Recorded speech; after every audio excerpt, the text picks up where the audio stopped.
Da, na, măcar știi cum se simte pe ăla la 160, nu? Da, pe drum bun. Să fii sigură că nu poți să mă duc la o Brunhilda pe aici și să zică singur. Să o las pe ea la Hobra House să se îmbete și o să mă duc să caut o Brunhilda și să mă laud pe single.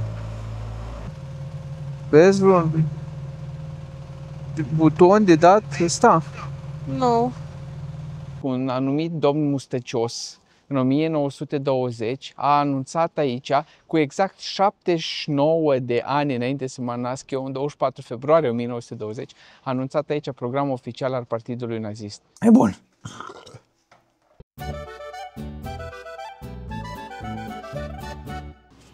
Bună dimineața, Iulia! Bună dimineața, internet! Poftiți microfonul. Cât timp îmi aranjezi? O, am eu, mi-a ieșit un coș pe gât exact la linia curelei de la cască. Și acum mă jenează casca exact pe el. Minunat! Eu am deschis cardul 1, nu? Hai. Acum am deschis cardul. Grele bagajele după 4 zile. Greu de făcut bagaje. Sperăm să nu pierdem astea pe drum. Că în top case va trebui să...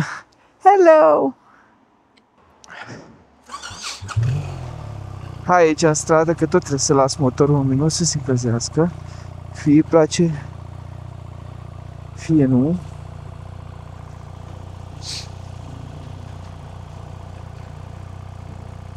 Unde trebuie să o luăm? În stânga, nu? Da. Sper că da.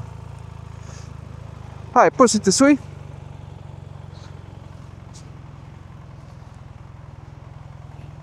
Am uitat să-mi dau cu blaș. Oh, nu. E musă să ieșim în stânga, că nu am încadrat pentru ieșit la dreapta.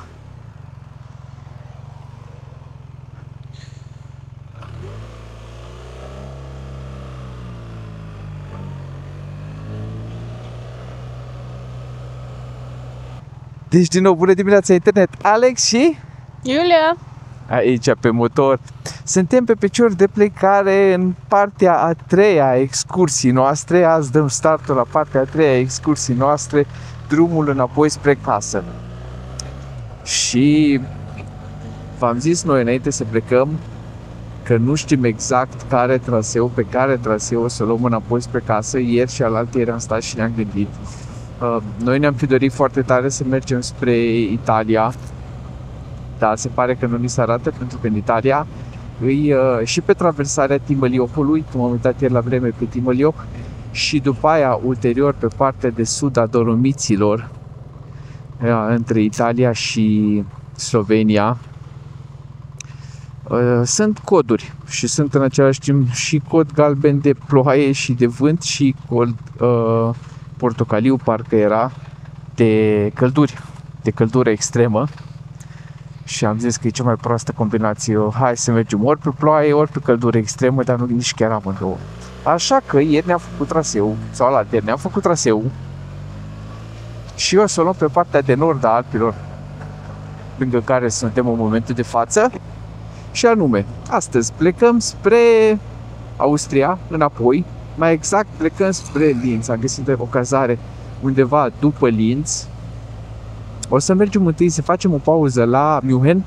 Sperăm să găsim un loc de parcare în siguranță pentru motociclete la München.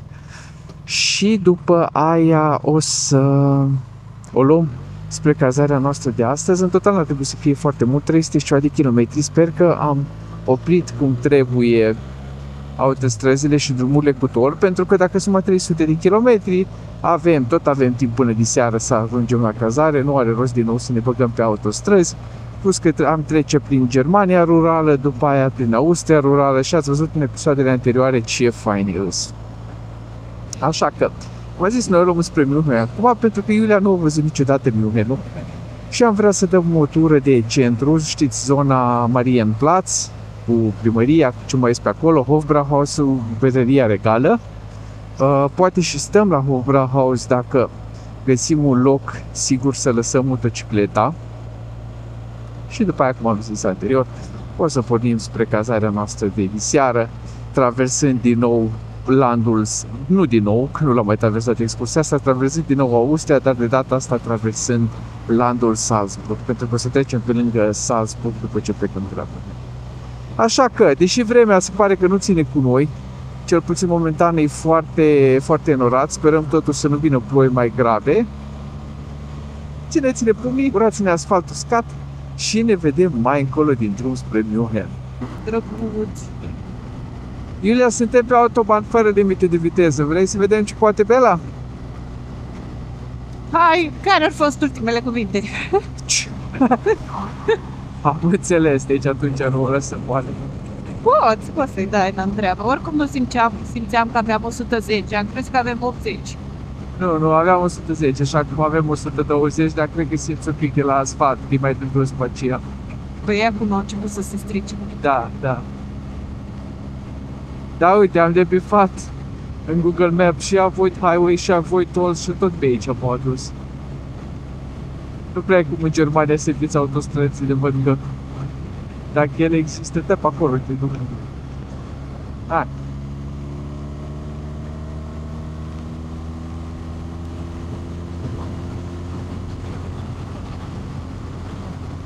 Ai mai mers cu 60 cu motocicleta?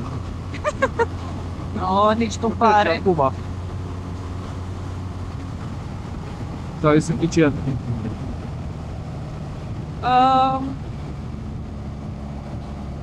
Pot să zic că 80 în Ungaria se simțeau mult mai rău ca 160 aici. În Germania, da. Da, adică Te aș cred. fi. Dacă îmi ziceai că mergem cu 100, aș fi crezut. E ok, e destul de încărcată, Bela n-are rost în forță. Da, măcar știi cum se simte Bela la 160, nu? Da, pe drum bun. Pe drum bun, da. Nu vreau Ce să asta știu. nu e cea mai frumoasă autostradă, să știi că multe din autostrăzile din Germania, fiind o rețea așa de veche de autostrăzi, le ia foarte mult să renoveze și multe din autostrăzile din Germania sunt destul de vechiuți. Asta e mai ok, e așa, să zicem, pe la medie, dar e și autostrăzi foarte rele în Germania. Când mergeam pe ele, te ziceam că mergi cu tren, eram cu mașina, într-adevăr, dar mergea mașina de Păi da, asta le-a făcut pe bucăți, nu? Din al doilea război mondial, Da, rămase. toate cam sunt făcute din al doilea război, sau majoritatea, pentru că au fost făcute autostrăzile inițial ca să-și transporte Hitler mai repede tancurile, dar da, le-au tot renovat, dar într-o mai bună sau mai rea măsură și cantitate mai mică sau mai mare de renovat. Dar sunt, într-adevăr, sunt și autostrăzi care țivă. Dar vreau să mai vedem o trecut la din aur, că noi aveam 120 și au trecut doi cu mașinile pe lângă noi, de parcă noi stăteam pe loc. Să vedeți ce fain e pe autostradă unde nu ai limite de viteză. Că de-aia am mers așa de bine. Am făcut micul experiment cu Iulia, că suntem pe porțiuni de autostradă fără limite de viteză. Acum știi ce fain? Pătura asta putem să facem un film întreg în care ne povestești experiența ta de pasager pe Aero 1300 GS de Bela. Acum ai trecut prin toate, și drumuri bune, și drumuri rele, și drumuri naționale, și autostrăzi, și orașe, și sate, și mijlocul ei, și zile lungi, și zile scurte, și ai toate părerile formate. Cred că numai partea de enduro, partea de adventure îți lipsește din experiența cu Bela, dar în rest, ca pasager poți să-ți dai și cum să fii pasager pe 1300 GS. Nu, Iulia? Ce zici? Facem. Mă bucur. Am vrut să zic, pot să stau cu mâinile așa și când le-a ridicat mi-s-o dat așa pe spate tot. Da, nu știu. Interesant. Da. Interesantă fizica. Acum înțelegi de ce am putut să fac 700 de km într-o zi când am venit din Balcan, 700 și ceva. Și am ajuns la Cluj după masă și fresh. Lejer ai putut. Da, dar înțelegi de ce mă gândesc. Da, oricum înțelegeam, dar acum înțelegem cu toți. Am înțeles și eu. Gata cu autostradă, gata cu distracție. Deci nu o să mai vedem o rachetă de aia. Uite că se lucrează de aia. Ne-au izolat pe toți pe o singură bandă. Și pe câte o bandă, că se lucrează la sensul celălalt. Și de asta am lăsat mai moale pe aici. Bun, intrăm în München, ne apropiem Nu, cred că suntem prin ceva Florești, de ăsta periferic din München și mă distrează că până aici am venit foarte bine, bineînțeles, venit pe autostradă, dar de aici mai avem 10 km până la o parcare ce am pus-o lângă Marienplatz, lângă centru vechi, și 10 km în 25 de minute. Cred că venim exact la timp când ajung nemții la lucru și cred că prindem tot traficul de dimineață. Atâta țineți-ne pumnii să găsim un loc de parcare sigur pentru pe el, să nu ne umple careva să încerce să ne umple cu bagajul, care e sigura chestie de care ne frică de fapt, nu că s-ar fura ziua, sau să nu ne o ridice, nu știu. Dar nici aia nu cred că e cazul, că nu sunt așa prost să parchez în locuri de parcare nemarcate. Iulia, poți să iei o piatră în gură? Mulțumesc! Iau iar o spiță în gură. Ia iar o spiță în gură. Nu iau nimic. Vai, trebuie să facem tricouri personalizate. Eu o să-mi fac tricou cu fiți buni cu voi, fiți buni unul cu alții, Alex pe motor și tu... Poți să iau o spiță în gură. Exact, Iulia pe motor. Vai, dacă n-ar suna așa urât, ce păcat, că e așa de amuzant. Dar de ce sună urât? Că nu înțeleg, ori eu sunt autistă. Și de multe ori nu mă prinde simțul umorului ăsta, da? Mi se pare că sună așa prea violență împotriva femeilor, știi? Păi dacă zic că pot să iau, nu știu. Da, nu, eu sunt sensibil la chestia asta cu violența împotriva femeilor, adică sunt foarte sensibil la ce se întâmplă la nivel de țară cu femeile în România și probabil mă trigăruiește pe mine mai ușor, nu știu. Habar, nu știu. Dar dacă vrei tu și tu ești mulțumită și ești ok cu asta, facem iubita mea tricou Iulia pe motor și vindem. Poți să iau Cred că cel mai urât e faptul că sună ca un șpiț în gură. Poate că uite și aia. Că atunci când zici poți să iau o piatră în gură, nu sună așa de rău. Da, da. Na, pe plus că aia creier ți-e marcată ca expresie, știi? Stai să o bag repede, să o registrez. Gata, autostrada. Și trebuie să ținem banda din mijloc. Ce îmi place cum te aduce aici autostrada direct în oraș. Păi da, ce urât tunelul ăsta și când ne-am blocat de aici, că e foarte înclinat. Suntem foarte înclinați pe dreapta. Și cu picioarele jos mă dezechilibrez. Deci nu, dacă zic mori, am un fir de păr de aluport, mi-a căzut acum din cască, din fața ochilor, pe în vârful nasului. Portul sau mini. Vai, ce mai prostit, nu-i fir de păr de aluport, e fir de păr de a tău, că e foarte lung. Și la mine, uite-l. Îl vezi? Îl vedeți? Cum își marchează fata asta telefonul. Cum își marchează teritoriul.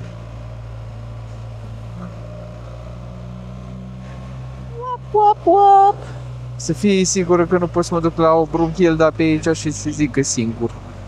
Să o las pe ea la House să se îmbete și o să mă duc să caut o brunchilda și să mă laud că single. Ai fost crescut prea bine pentru așa ceva. Da, laudă-mă acum, laudă-ți ochii, că știi că se uită. Să rămână. Dacă ăsta e adevărul. Asta o să zic acum oamenii care te cunosc în comentarii. Păi dacă ăsta e adevărul. Bun. Cât poate că costau Vespa în Cluj? Mai mult de 2000 de euro. La mâna a doua, da. Păi nu la mâna primă. Și 19, nu știu, baby, uite la prețul dacă ești curioasă. Dar pentru aia e de 1,25, pentru aia îți trebuie școală. Vezi, că este numai de 1,25, nu știu, stai. Cel mai din dreapta, ăsta. Am făcut școală, liceu, facultate, master, încă o facultate, n-am terminat-o. Numai ca să mai trebuiască încă o școală. Da, pentru 1,25, da, îți trebuie pe 1,25. Dar... Doamne, ia-mă! Nu știu, trebuie să căutăm, nu știu să fie Vespa de 49 de centimetri. Dar nu uităm. Dacă ești curioasă. Și dacă tot îți trebuie școala, așa mai bine faci școala de categoria A. Prima dată când am condus prin München, cred că a fost și prima dată când am ieșit cu mașina din țară. Sincer. Și în momentul ăla m-am gândit că, bă, dacă sunt capabil să conduc din München și cred că o să pe meu drum, nu cu mașina. Cred că sunt capabil să conduc peste tot prin lumea asta. Și așa simt și acum cu motorul. Dacă o să ne descurcăm cu motorul prin München, că-s pregătit să plec cu el în India.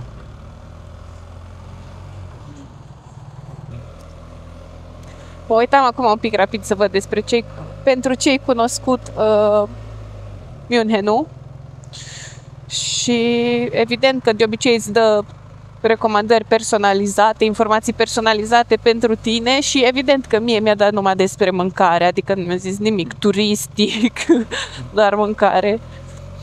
Weisswurst, Bavarian Brezel, Bavarian Leberkäse, Bavarian Beer, Leberkäse!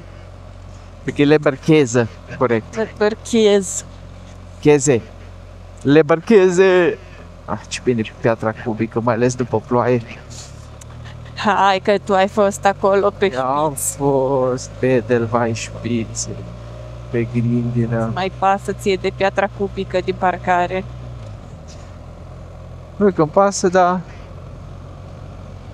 tot trebuie să mă concentrez mai tare decât pe asfalt.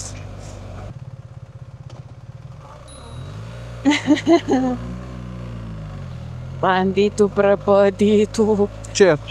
doarme în pedale. Cu claxonat? Da. No, aici aveți un indicator cu parcare? Uite în față. Mai încet, înainte, da. Încet, că trebuie să dau prioritate. Deci acum eu ce am încet? Nu, aici undeva ar trebui să fie, dar nu știu unde. Monitorizată video. Să dau ceva de asta? Dar nu cred că dacă ai număr. Vezi vreun buton de dat ăsta? Nu.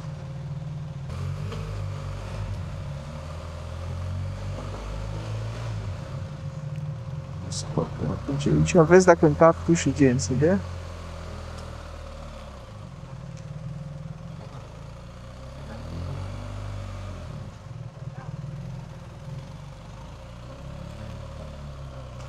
Stai așa să căutăm altă parcare. S-ar putea să fie jos parcarea, de fapt, și aici să fie zona rezidențială, unde își parchează oamenii ce au și jos acolo să fie parcarea adevărată. Nu vezi un centru de informații? Nu. Doar numai asta de plata Stai un tichetelor. pic. Hai să vedem. Nu. Ce scrie? Deci uite-te acolo. Trebuie să bagi ceva, dar nu știu ce să caut. Aici, Ce? aici jos nu este barieră. Nu. Nu, aici este barieră. Bun, mi-a zis un nenic aici. De parcare de motorat, numai de mașini. One eternity later. Deci dezastru, suntem de o oră în München, ne învârtim. Am găsit parcări, numai că era interzis cu motociclete. Și neavând un card de ăla, nici nu puteam să iau. Deci nu primești un card, îți scanează numărul în față ca să-ți deschide și plătești la final. No, în Cluj, în mod normal, aș trece pe lângă bariere, că și aici încăpeam pe lângă bariere, ca să nu plătesc deloc parcarea, că-s român. Dar aici mi-e cam frică un pic de poliția germană. Știți cum e, românul când pleacă din țară, primul lucru intră în el frica. Așa că ne-am vârtit o oră să găsim o parcare, nu am găsit și până la urmă am lăsat-o pe bordură, în față la o parcare. Am găsit o parcare aici aproape la 270 de metri de Marienplatz. Am întrebat dacă avem voie cu motociclete înăuntru, că am găsit un ghișeu de informații, au zis că nu și am întrebat dacă pot să o las pe bordură în față și au zis că da și pentru final am găsit. Am lăsat-o, sperăm să o găsim tot acolo peste jumătate de oră când ne întoarcem și hai să vă arătăm un pic Marienplatz, cea mai cunoscută și centrală piață din München. Am intrat pe Kaufingerstraße, care e o stradă de asta pietonală împrejmuită de magazine în centru istoric. Uite ce faină clădirea asta, așa cu atâtea flori pe exterior. Și tot înainte, în fața noastră, mergem că în partea aia e Marienplatz. Și avem prima vedere aici, cred că e cea mai mare, imaginez că e cea mai mare biserică din München, Frauenkirche, exact aici prăjmuiește Marienplatzul. Nu știu dacă, uitați aici comparativ, Iulia, să faceți o idee cât e de imensă. în adevăratul sens a cuvântului imensă, fără să exagerez. E foarte înaltă și foarte masivă. Iulia, cât de mare ți se pare? Pe o scară de la 1 la 10. 10. Așa mică? Eu aș fi dat un 14. 14 e Sagrada Familia. Dar nu cred că e mai mare Sagrada Familia. E mai detaliată, mai intricate. Da. Ce aici intrarea? Shop and Souvenir Tower. Shop and South Tower. Hai să vedem, dar vorbești încet. Da.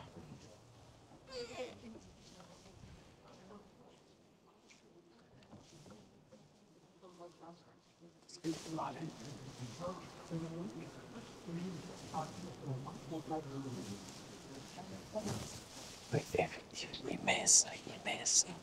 Sper că auziți ceva. Vorbesc foarte șoaptă. E imensă.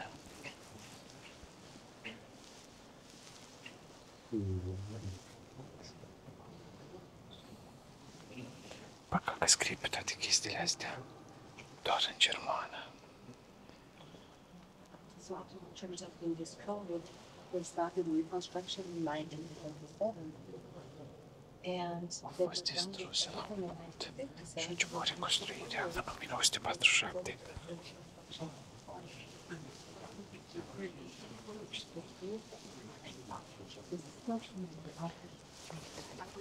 Da, sunt foarte faine vitralele.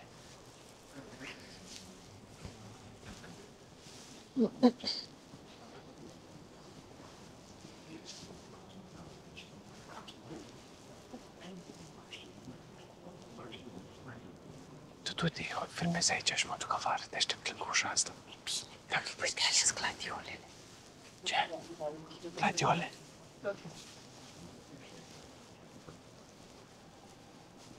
Da, băi, nu e așa frumoasă ca abăția pe care am văzut-o ieri în mănăstirea de la Etal. Clar, nu e așa impresionantă ca design interior. Da, e foarte mare asta, e imens de înaltă. Imensă, imensă. Deci, să vă citesc rapid despre ea. Asta se numește Frauenkirche sau Kirche. Kirche sau Kirche, nu mai țin minte, de la cursul de germană, înseamnă biserică. Și practic se traduce în Catedrala Sfintei Marii sau Sfintei Fecioare sau neoficial Catedrala din München și o catedrală gotică în centrul Münchenului și unul din cele mai importante monumente din centrul Münchenului. Ce trebuie să știți că construcția a început undeva pe la 1400 și ceva, deci este o catedrală foarte veche și înăuntru am auzit o doamnă care zicea că în 1940 și ceva a început reconstrucția. Deci îmi imaginez că de-a lungul timpului, de-a lungul celui de-al doilea război mondial a avut ceva probleme, ca să le zic așa. Și acum intrăm în Marienplatz, piața centrală din München. Și uite ce vedere frumoasă avem aici în piață.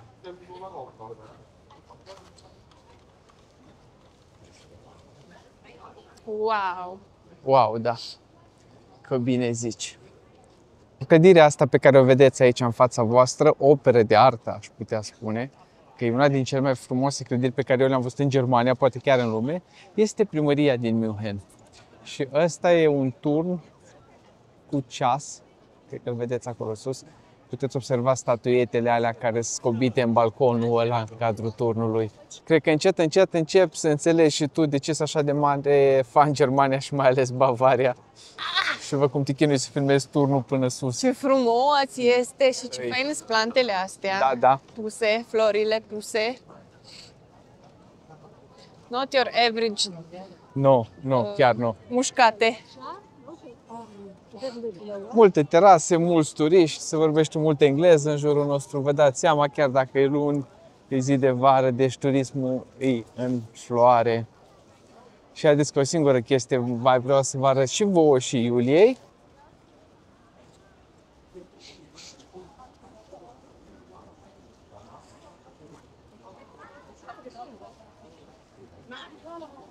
Și ce vedeți în spatele meu e probabil cea mai importantă și cunoscută clădire din München, și anume Hofbrauhaus-ul, adică berăria regală.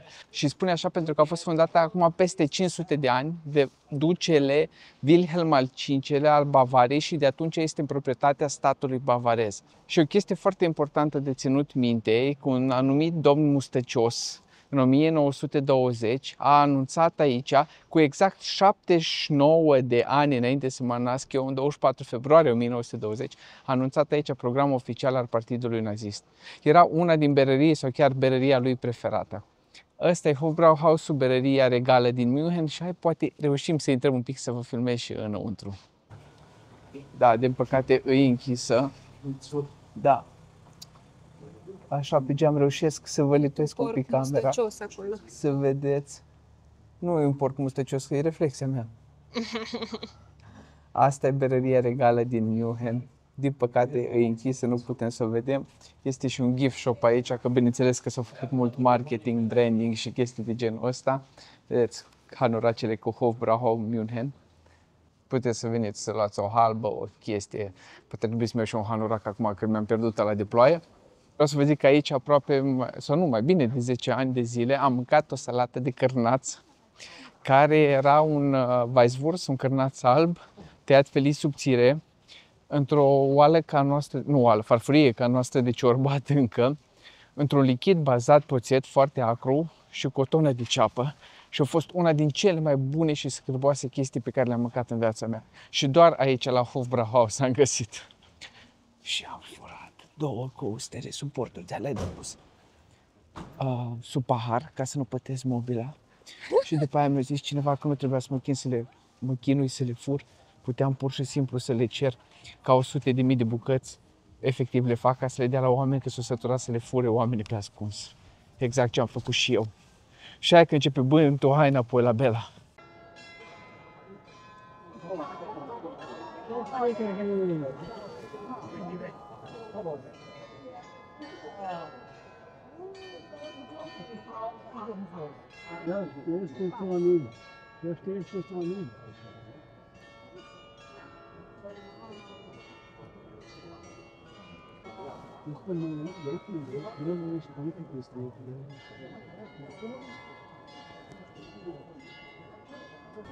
Și ceea ce ați văzut și încă se desfășoară în spatele nostru este spectacolul oferit de turnul cu ceasa primăriei din München la o oră fixă. Bineînțeles, n-am putut să vi-l pun pe tot pentru că durează câteva minute bune și ați văzut câta mare de oameni erau acolo pregătite cu telefoanele să filmeze tot show. O luăm înapoi la drum spre următoarea cazare, care e undeva între Linz și Viena. Vii un pic pe partea asta la altă, te rog, să nu scap motorul. Mamă, și până ieșim din oraș o să mă topesc. Vezi că scaunul tău e pornit încălzirea. Da, mersi că mi-ai zis. Lasă că data viitoare când venim în München o să știm să venim direct. Că avem voie să parcăm oricum și asta e viața. Să nu ne mai chinuim. Da, ți-a plăcut Münchenul? Da, îmi place în continuare.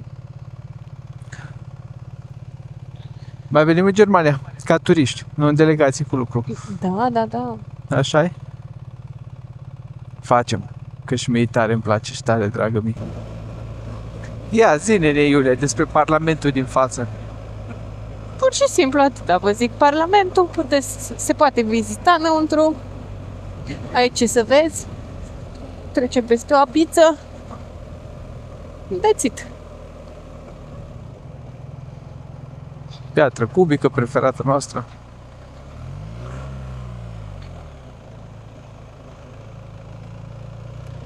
Este și parculeț înăuntru, din câte văd. Și înăuntru, și în afară. Oh, ce frumos! Când am venit la München prima dată cu mașina pe autostrada asta am venit.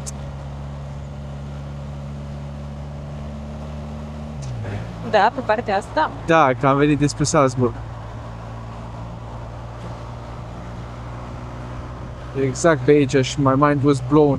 Noi pe vremea aia, nu numai când aveam autostrade în România, dar nici nu imaginam cum o autostradă poate să intre într-un oraș. La noi autostrada începe din câmp și se termină pe câmp. Da, exact. Caia de la Nușfalău. Cum să nu-ți placă motorul boxer, frate? Deci comod e la drum lung. Iulia, Fotolia. Mi s-a deschis un șiret, pisicii, măsi. Ce? Mi s-a deschis un șiret la un papuc. Na, boxer. Bine că n-ai lanț. Da, da. Băi, ce bună a fost apa. Mai foame, mai tare decât foame mi-era sete. Nu prea bem noi apă, nu înțeleg. This sign can stop me because I can treat. Bun. Iată-ne că am revenit, n-a făcut tare multe când ne-am văzut ultima dată de ieșire din München, cred că vreo 60 de kilometri pe autostradă, poate un pic mai mult. Și am oprit aici, suntem la, nu știu cât, vreo 70 de kilometri, 60 de kilometri de granița cu Austria, dar ne-am dat jos într-un sătuc, tare trecut sătuc nemțesc, ca să rezolvăm 3 probleme. Benzină pentru Bela, mâncare pentru noi, 3 pipi tot pentru noi, că nu mai puteam. Și am zis că e suficient pe autostrăzi. Mai aveam, nu știu câte o oră jumate până la cazare, dar am zis hai să ne dăm jos, că-s plictisitoare. Bă, v-am promis că vă mai arătăm din Bavaria, că încă suntem în Bavaria. Și am zis hai să ne dăm jos, acum după ce am mâncat și am alimentat și am făcut tot ce aveam de făcut și să o luăm iar pe drumuri naționale, că doar atâta mai putem zilele astea, azi și mâine, cât mai traversăm Austria până când credem că intrăm în Slovacia. Mamă. Că prin Ungaria sigur nu mai mergem pe drumuri naționale. Ne-a fost învățătură de minte. Așa că o să menținem ruta pentru azi și mâine pe drumuri de genul ăsta. Acum că problema noastră mare care îi, că probabil care sunteți în țară și vă uitați la noi, știți mai bine că vine un front de furtuni din vest. Frontul ăsta vine cu noi. Pe lângă faptul că mi-am pierdut eu pelerina de ploaie, că mi-a zburat de pe motocicleta mea, geaca, mai am numai pantalonii,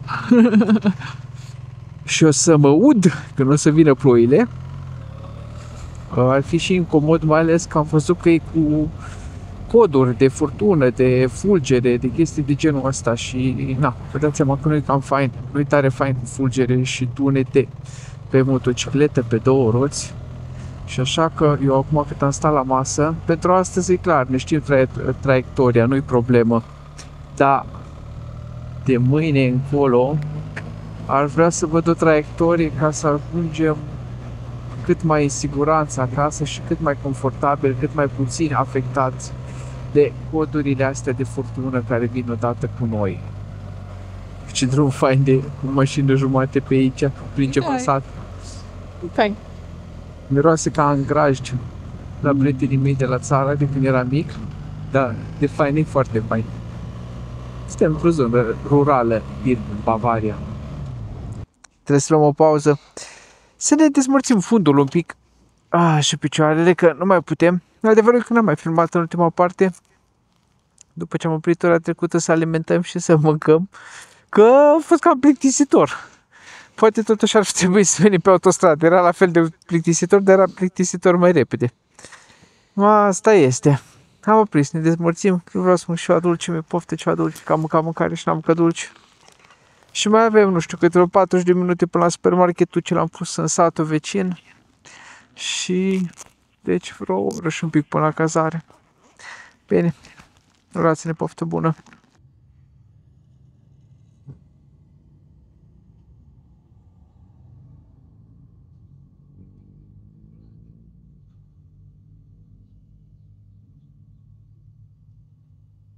Am plecat la supermarket, cred că aveam microfonul închis și am vrut să, adică vă povesti cât am băgat în top case-ul ăsta. Fiți atenți aici. Și aveam microfonul închis și nu m-ați auzit, cred.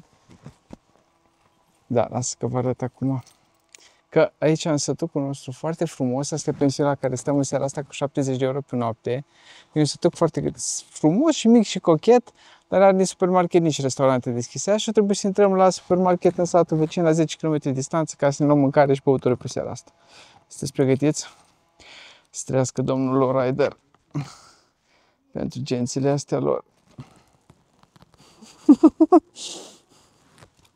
Avem pâiniță, avem cremă de brânză, avem brânză, avem salamuri, mai avem un salam de desubt. Undeva are Iulia cafea pe dimineață, am eu napolitane, am alt salam, am 2 club mate. Dacă nu știți ce club mate, o băutură super tare pe bază de extract de mate, fără alcool, un Redler al lui Iulia. Și de desubt aici avem și 2 sticle de apă, din cauza cărora mi-am pierdut o jumătate din pelerina de ploaie. No, club mate am găsit cu ceva româno, Granata Fel. Deci asta e cea mai populară băutură printre tăcilarii ăștia din Germania și prin cluburile din Berlin.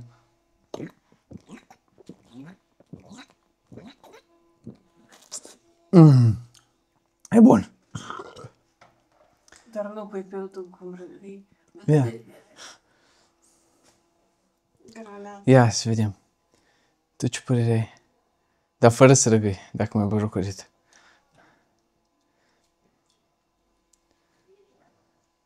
E bună, nu ești tu destul de IT-istă de aia, încă.